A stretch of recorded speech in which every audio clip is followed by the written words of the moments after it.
after the president saw the protests at the U.S. Embassy in Baghdad and blamed Iran. Aides presented the president with a variety of options. Top American military officials put the option of killing him on the menu they presented to President Trump. Military leaders were stunned when President Trump decided to kill Soleimani, top brass viewing his death as the most extreme option they presented to the president. Okay, now, I know this might not be a popular opinion, but this is where I don't blame Trump. Pentagon officials gave Trump a menu of options, but then they were shocked when he chose the most extreme one. Get the out of here, man. You were shocked. Have you seen Trump's apartment? What part of his life makes you think he's ever gonna pick middle of the road options, huh? If you don't want Trump to pick something, why'd you give him the option in the first place? Donald Trump will always pick the most extreme option on a menu, whether it's a military strike or KFC. He's always going to pick the most extreme thing.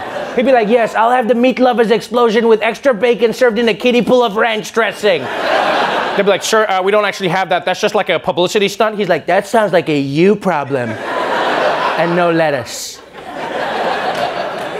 So now, because of Trump's extreme decision, the world is in a state of panic. Because, the truth is, no one really knows what's gonna happen next. Nobody. We could be on the brink of war, World War III, or the whole thing could just fizzle out, like the beef between Nick Cannon and Eminem. Yeah, a lot of people don't know, but Jared Kushner actually brokered that peace deal. Yeah, he does stuff. So we don't know what's gonna happen. But the question on everyone's mind is, why would Donald Trump even bring everybody to this point? Why do something so risky? Why now?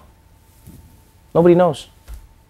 If only there was a wise man, some wise man in 2011 who could have predicted why this would be happening today. Our president will start a war with Iran because he has absolutely no ability to negotiate. He's weak and he's ineffective. So the only way he figures that he's going to get reelected, and as sure as you're sitting there, is to start a war with Iran. I believe that he will attack Iran sometime prior to the election because he thinks that's the only way he can get elected. Isn't it pathetic? He's right. So America is on the cusp of war, and already the most basic question, why are we doing it, has been unclear at best. But the fallout has been handled just as clumsily. Because remember, Iraq's government was so mad about this drone strike happening on their soil that they asked America to leave the country for good. Well, yesterday, the US government made two stunning announcements in the span of a couple of hours. First, they were withdrawing its troops from Iraq. And second, forget that thing that we first just said. Adding to the confusion Monday, the Pentagon circulated a letter announcing a withdrawal of U.S. forces from Iraq. But the Pentagon later said there is no decision to leave Iraq, and it was just a draft. It was a mistake, an honest mistake. Yeah, that's right. The Pentagon released an announcement saying they were pulling out the troops, and then they were like, backsies. I didn't take my hand off the piece. That's not the move. Like, how do you send out a draft military announcement by mistake? These people control nuclear weapons, and they can't even handle Microsoft Outlook. How do you do this, huh? Like, all right, it's time to bomb Iran. Oh, shit, I sent them a referral code to Grubhub. Sorry, guys. So it's not clear why the administration chose to kill Soleimani now. And it's not clear if the troops are leaving Iraq or not. But one thing's for sure. They also don't seem to know what they would bomb next. The Trump administration struggles to put out a cohesive message about how the United States plans to respond to Iran's latest threat. The president is threatening to strike 52 sites in Iran, including cultural ones, which would violate international law. Senior administration officials either publicly contradicted Mr. Trump or said that he had not said what he said. The American people should know that every target that we strike will be a lawful target, and it will be a target designed at the singular mission of protecting and defending America. President Trump vowing he's prepared to strike back, though he's now backing down from threats to target Iran's cultural sites. We are, according to various laws, supposed to be very careful with their cultural heritage. And you know what? If that's what the law is, I like to obey the law. What? I like to obey the law? No, you have to obey the law. Trump makes the law sound like it's an optional topping at Chipotle. Bitch, it's the Geneva Convention, not Pico de Gallo. I like to obey the law. But like, come on, how does this administration never seem to be on the same page? Trump says they'll bomb cultural sites. His administration says they won't. Trump says he will. They say he won't. Now he says he won't. It's almost like they have a group chat, but Trump never gets the message because he's on Android. That's what it seems like.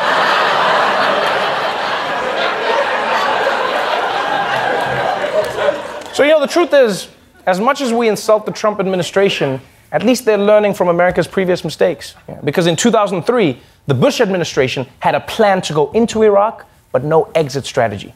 So now the Trump administration is like, I see where we went wrong. This time, no entrance strategy. Lesson learned. The world is undoubtedly on edge right now, waiting to see how Iran will respond to America killing its top general. But according to some Iranian leaders, we might be waiting for a while. This morning in Iran's capital, the foreign minister saying in a speech the U.S. will receive the definitive, resolute response to its brazen criminal act in a place and at a time it hurts most.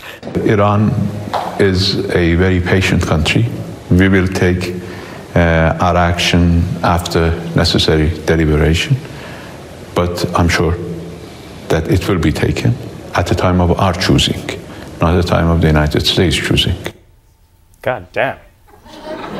Iran is a very patient country. That gave me chills. It really did. It was like from a TV show. Like, I'd be watching 24 and the guy would say that and I'll be like, ooh, lazy writing, but that was effective. And to be honest, I wouldn't mind that guy scheduling all my appointments. Yeah, just be like, Trevor will meet you at the time of his choosing. Not at the time of your choosing. You have been warned, Comcast. Now, the big question is, what do these threats actually mean for Americans? Well, to help us figure it out, we're joined by our own senior national security correspondent, Roy Wood Jr., everybody.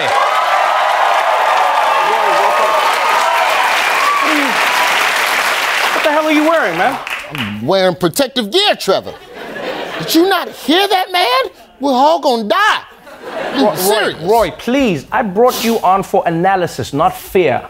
Well, my analysis is that there's a 73% chance I'm gonna shit myself. It's scary, Trevor. I mean, usually when you get a threat from the Middle East, it's some dude screaming in the cave, but this guy was calm, like an Iranian John Wick.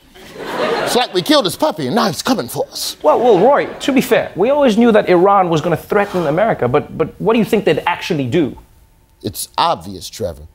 We threatened their cultural sites, so now they're going to attack our cultural sites. Wow. You mean like the Washington Monument or Mount Rushmore? No, that's just rocks and shit. I'm talking about our actual culture. The Netflix service, the Popeye's chicken sandwich, or killing America's greatest storyteller, Stan Lee. But Roy, Stan Lee is already dead. Those bastards! It's already begun. Beta Victor, the eagle is falling. Okay, Roy, relax. You heard the foreign minister. He said that Iran is a patient country, so it's probably not going to happen anytime soon. And that's even worse, because now we're just waiting for something to happen. And if we don't even know what it is, like if there's a car crash, is that Iran? Or just Cuomo setting up his next photo op? Or what if our Wi-Fi goes down? Is that Iran? Or did my neighbor just add a password? We'll never know. I don't know, man. Because you see, Trevor, patient revenge is the worst kind of revenge. You remember when your mama said she was going to whoop your ass, but she didn't say when? So now, you just waiting for an ass whooping all day. And the longer you wait, the worse it gets. Hell, I've been waiting on one ass whooping for 25 years. Every time I go home, I'm flinching. Every time, I'm flinching. I told you I'm sorry about the cookies, Mama. I was 7 years old, Joyce. Roy, I understand what you mean, but unfortunately, this is what it's like when we are close to war. Well, that's the thing, Trevor. If Iran is mad that Trump bombed their general, they should handle their beef directly with Trump. Whoa, Roy, whoa. No, you're not. That's me. You're not suggesting Iran attack the president of the United States. You don't bring that shit to my show, Roy. No, listen, chill out, green card. This is what I'm saying. I'm just saying that if Iran wants to get revenge, they should just mess with things that Trump actually loves. His hotels. Put bed bugs under the mattresses. Plug the holes at his golf course. Swim in the pools even though you had diarrhea in the last 14 days. And if Iran really wants to hurt Trump, if they really want to hurt Trump, tell him he's invited to a party full of supermodels. Then when he gets there, bam, it's Eric's birthday party. Wow, you're the real terrorist. Roy Wood Jr., everybody. Stand right. We will avenge you. You're crazy, Roy.